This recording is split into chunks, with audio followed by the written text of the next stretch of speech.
Shrimp dish mula China pero Singaporean style ang magpapatakam sa atin sa Midnight Express. Mula ulo hanggang buntot ng hipon, nanunuot ang lasa ng mantikilya at itlog na maalat. Narito na si Micael Daes.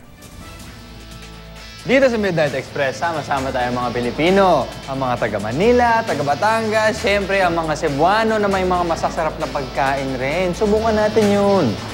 This is the Singaporean style salted egg shrimp.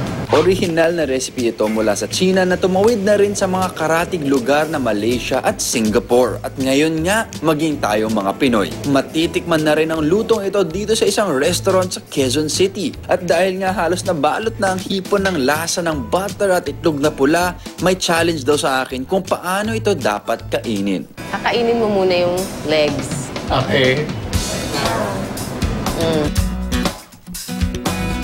First time ko rin din. Usually kasi sanay ako kinakain ko yung shrimp na yung Loob na. Oo. Tapos masarap kung may kanin. Enjoy siya. Kita niyo naman bagong experience para sa akin. Kaya niyo ba? Eating the whole thing, yung buong hipon. Alright, hindi ako susuko dito sa Chubby Chubby.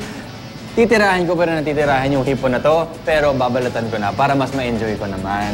Ako po si Micael Daes, this is Midnight Express. Good night.